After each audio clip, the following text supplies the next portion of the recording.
लालक जान तकरीबन 5 साल की उम्र में वालिदा का साया सर से उठ गया, मगर लालक जान बड़े भाई गुलसंबर और छोटी बहन को इसका एहसास न था और वो खेल कूद में मसरूफ थी। वालिद ने दूसरी शादी कर ली। लालक और गुलसंबर स्कूल जा रहे थे। लालक ने तीसरी क्लास तक भाई से बेहतर कारकर्दगी दिखाई, फिर अचानक उसने पढ़ाई छोड़ दी।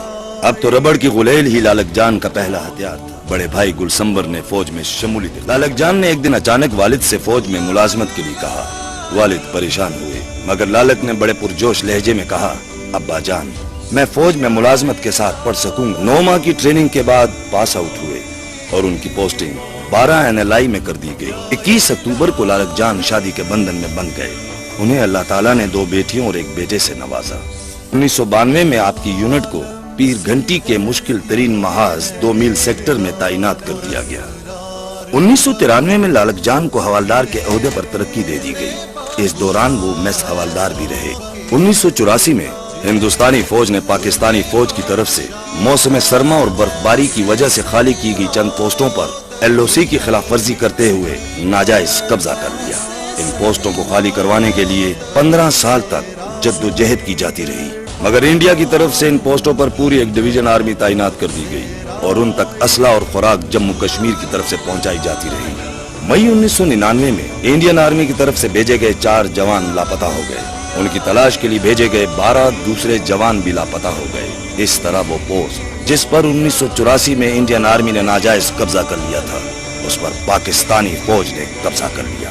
जुलाई 1999 में जब हर तरफ आग बरस रही थी और वतन को बचाने का सिलसिला उरूज पर था, लालक जान ने भी महाज पर जाने की ख्वाहिश की और महाज जंग पर पहुंच गए। हर तरफ लड़ाई जोरों पर थी। दुश्मन को समझ नहीं आ रहा था कि ये पोस्ट कैसे खाली कराई जाए, क्योंकि उसको शदीद मज़ाहमत का सामना था। पाकिस्तानी फौज के जवान जामे शहादत नोश कर रहे थे और वतन की हिफाजत उनकी जिंदगी थी। ऐसे में लेफ्टिनेंट वसीम की क़ियादत में चंद JCOs और जवान भेजे गए और चौकी के दिफा की जिम्मेदारी सौंपी गई। यहाँ चौकी पर लेफ्टिनेंट वसीम की मुलाकात सूबेदार सिकंदर और लालक जान से होती है। लालक जान मुसलसल दुश्मन को नुकसान पहुंचा रहे थे। दुश्मन के फौजी गाजर मूली की तरह कट रहे थे। वो तेजी से अपनी पोजीशन तब्दील कर रहे थे। सूबेदार सिकंदर अपने साथियों की हिम्मत बंधा रहे थे। अचानक दुश्मन को इनकी पोजीशन का अंदाजा हो गया। दुश्मन ने शदीद गोलाबारी की। लेफ्टिनेंट वसीम को किसी ने बताया कि लालक जान को गोली लग गई है। वो फौरन लालक जान की तरफ लग गए। लालक जान नीम बेहोशी की हालत में दुश्मन पर हमले कर रहे थे। लेफ्टिनेंट वसीम ने लालक को वापस जाने के लिए कहा। लालक ने वापसी से इनकार कर दिया। लेफ्टिनेंट वसीम ने लालक को कंधे पर थपकी दी। लेफ्टिनेंट वसीम का हाथ खून से भर गया। लेफ्टिनेंट वसीम ने लालक जान को दोबारा वापसी के लिए कहा, मगर लालक ने वापसी से इनकार कर दिया। लेफ्टिनेंट वसीम ने देखा सबसे ज्यादा लाशें उस तरफ थी जहां लालक जान की ड्यूटी थी। वो रिंग कर जाते और दुश्मन से छीना हुआ असला अपनी पोस्ट तक पहुंचाते रहे। वो मुसलसल दुश्मन पर फायरिंग करते रहे। एक जगह उनको दुश्मन का एक बंकर नजर आया जिसमें असलहा था। बंकर तो तबाह हो गया, मगर लालक जान दुश्मन की शदीद गोलाबारी से शहीद हो गए। लालक का कारनामा लासानी था। हुकूमत पाकिस्तान ने उनको इस शुजाअत पर निशाने हैदर से नवाजा।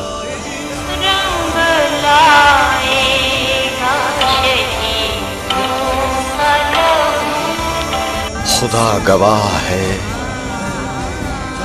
शहादत की मौत पाई है। अजीम माँ, तेरा नूरे नजर शहीद हुआ।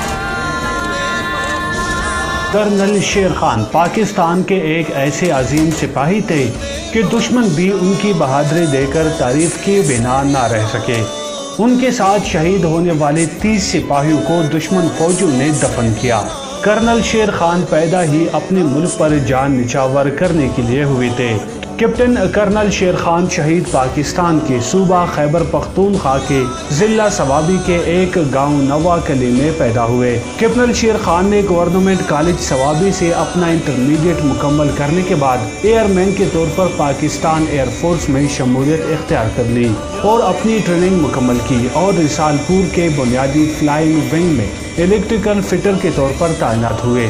اس دوران انہوں نے دوبارہ پاکستان آرمی میں کمیشن حاصل کرنے کی کوشش کی، جس میں دوسری دفعہ کامیابی حاصل کی اور 1992 میں پاکستان ملٹری اکیڈمی کاکول میں شمولیت اختیار کی اور 1994 میں 90 لانگ کورس سے گریجویشن مکمل کی۔ ان کی پہلی تعیناتی 27ویں سندھ ریجمنٹ کے ساتھ اکھاڑا میں ہوئی۔ ان کے چہرے پر ہمیشہ ایک فوجی کی مسکراہٹ رہتی تھی۔ پاکستان کی تاریخ شجاعت و بہادری کی داستانیں رقم کرنے والے سینکڑوں جوانوں کی داستانوں سے بھری پڑی ہے۔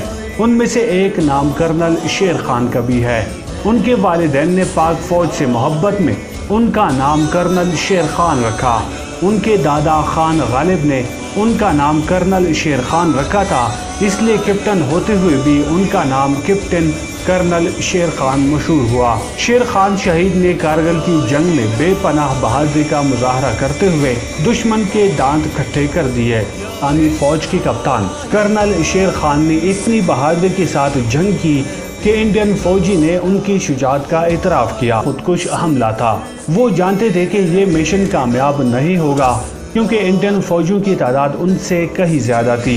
ان کے مطابق پاکستانی حملے کے بعد ہم نے وہاں 30 پاکستانیوں کی لاشوں کو دفنایا، لیکن میں نے پورٹرز بھیج کر کیپٹن کرنل شیر خان کی لاش کو نیچے منگوایا اور ہم نے اسے بریگیڈ ہیڈ کوارٹر میں رکھا۔ جب کیپٹن شیر خان کی لاش واپس کی گئی تو ان کی جیب میں بریگیڈیئر باجوہ نے کاغذ کا ایک پرزہ رکھ دیا۔ کارگل پر لکھی گئی کتاب witness to blunder Kargil story unfolds کے مصنف اشفاق حسین بتاتے ہیں کہ کرنل لفظ شیر خان کے نام کا حصہ تھا اور وہ اسے بہت فخر سے استعمال کرتے تھے۔ میجر عزیز بھٹی شہید 6 اگست 1923 کو ہانگ کانگ کے خوبصورت جزیرے میں پیدا ہوئے۔ ان کے والد ماسٹر محمد عبداللہ اس جزیرے پر مقامی اسکول میں معلم تھے۔ ابتدائی تعلیم کے لیے انہیں وہیں داخل کرا دیا گیا۔ اس جزیرے پر ایک چینی نجومی نے ایک بار میجر عزیز بھٹی کو دیکھا تو بے اختیار پیشن گوئی کر دی، یہ بچہ زندگی میں بے حد نام کمائے گا اور جب یہ دنیا سے رخصت ہوگا تو اس کی شہرت زبان زدِ عام ہوگی۔ 1941 میں جاپان نے ہانگ کانگ پر قبضہ کر لیا اور اس کے ساتھ ہی عزیز بھٹی کے گھرانے پر مصائب و آلام نے حملہ کر دیا۔ جنگ عظیم کا اختتام 1946 میں ہوا۔ حالات کو دیکھتے ہوئے عزیز بھٹی کے والدین نے نقل مکانی کا فیصلہ کیا۔ ان کی منزل ان کا آبائی گاؤں لادیاں تھا جو ضلع گجرات میں واقع ہے۔ 1 سال بعد یعنی 1947 میں عزیز بھٹی کی شادی اپنے ہی گاؤں میں صوبیدار اکرم الدین بھٹی کی صاحبزادی محترمہ زرینہ بیگم سے ہوئی۔ یہ شادی ان کے لیے ایک اچھی زندگی کی نوید لے کر آئی۔ شادی کے کچھ ہی عرصے بعد عزیز بھٹی اور ان کے 2 بھائی نذیر احمد اور سردار محمد انڈین ایئر فورس میں بھرتی ہو گئے۔ اسی سال اگست میں پاکستان معرض وجود میں آ گیا اور ان کے متعلقہ دستے راولپنڈی آ گئے۔ یہاں آتے ہی عزیز بھٹی نے پاک آرمی کے کمیشن کے لیے درخواست دے دی جو منظور کر لی گئی۔ 1955 کے اواخر میں وہ کیپٹن راجہ عزیز بھٹی ہو گئے۔ مزید ٹریننگ کے لیے وہ کوئٹہ چلے گئے۔ سابقہ روایات کو برقرار رکھتے ہوئے وہ یہاں بھی فائنل امتحان میں پہلی پوزیشن لے کر کامیاب ہوئے۔ ان کا شاندار ریکارڈ دیکھتے ہوئے اعلیٰ افسران نے ان کو خصوصی تعلیمی ٹریننگ کے لیے کینیڈا بھیجنے کا فیصلہ کیا۔ جب کیپٹن راجہ عزیز بھٹی کو اس تربیت کے لیے منتخب کیا گیا تو انہیں میجر کے عہدے پر ترقی دے دی گئی۔ 29 اگست 1965 کو جب وہ چھٹیوں میں اپنے خاندان کے ساتھ وقت گزار رہے تھے تو ان کو اطلاع ملی کہ ان کی چھٹیاں منسوخ کر دی گئی ہیں اور ہنگامی حالات کے تحت ان کو فوراً ڈیوٹی پر حاضر ہونے کا حکم دیا گیا۔ راجہ عزیز بھٹی نے اگلی ہی صبح ڈیوٹی پر لوٹ جانے کے لیے تیاریاں شروع کر دی۔ وہ ان کی اپنے اہل و عیال کے ساتھ آخری رات تھی جب وہ رات کھانے پر ان کے ساتھ بیٹھے بات چیت کر رہے تھے۔ ہنگامی حالات کے بعد چھٹی منسوخ ہو گئی۔ کیا حالات درست ہونے پر دوبارہ چھٹی مل سکے گی؟ بیگم نے افسردگی سے پوچھا۔ जरूर मिल सकेगी। उदास क्यों हो रही हो? अजीज भट्टी ने हंसकर कहा, एक फौजी की जिंदगी में तो ये उतार चढ़ाव आते ही रहते हैं। अब्बा जान, क्या भारत से हमारी जंग होने वाली है? उनके छोटे बेटे जुल्फिकार ने सवाल किया। हाँ बेटा, लगता है अब जंग होकर रहेगी। हालात इस कदर खराब कभी नहीं रहे जिस कदर इन दिनों है। तो अब्बा जान, जंग में पीठ ना दिखाना। भोलपन में जोश भरे लहजे में बेटे ने हाथ का मुक्का बनाकर कहा। राजा अजीज भट्टी ने बेटे को चूम लिया, फिर बेटे से मुखातिब होकर बोले, शाबाश, तुम भी मेरी एक बात याद रखना बेटा, अगर मैं जंग में लड़ता हुआ शहीद हो गया तो आंसू मत बहाना। राजा अजीज भट्टी ने जैसे बेटे से अहद ले लिया था। 6 सितंबर 1965 वो तारीखी दिन है जब मक्कार, अय्यार और बुज़दिल दुश्मन ने फजर से पहले हमारे पाक वतन पर चोरी छुपे लाहौर की जानिब से हमला कर दिया। मेजर अजीज भट्टी लाहौर सेक्टर में बरकी के इलाके में एक कंपनी की कमान कर रहे थे। कंपनी के 2 प्लाटून BRB नहर के दूसरे किनारे पर मुतय्यन थे। मेजर अजीज भट्टी ने नहर के अगले किनारे पर मुतय्यन प्लाटून के साथ आगे बढ़ने का फैसला किया। मेजर अजीज भट्टी और उनके जवानों ने आहनी अज़्म के साथ लड़ाई जारी रखी और अपनी पोजीशन पर डटे रहे। 9 और 10 सितंबर की दरमियानी रात को दुश्मन ने इस सारे सेक्टर पर भरपूर हमले के लिए अपनी एक पूरी बटालियन झोंक दी। मेजर अजीज भट्टी को इस सूरत हाल में नहर के अपनी तरफ के किनारे पर लौट आने का हुक्म दिया गया, मगर जब वो लड़ भड़ कर रास्ता बनाते हुए नहर के किनारे पर पहुंचे तो दुश्मन इस मकाम पर कब्जा कर चुका था। उन्होंने एक इंतहाई शदीद हमले की क़यादत करते हुए दुश्मन को इस इलाके से निकाल बाहर किया।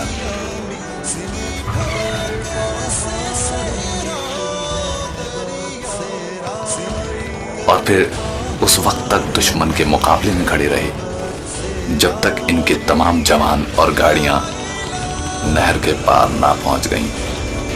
उन्होंने नहर के इस किनारे पर कंपनी को नए सिरे से दिफा करके मुनज़्ज़म कर लिया।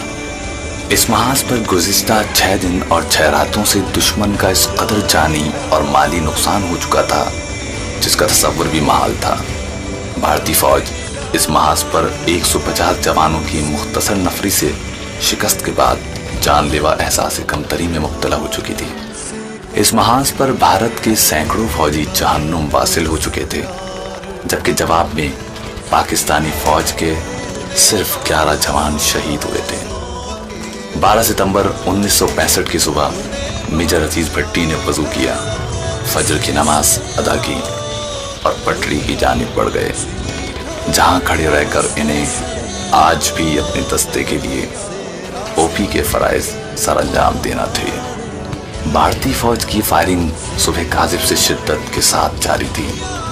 गोले मेजर अजीज भट्टी के दाएं बाएं गिर रहे थे।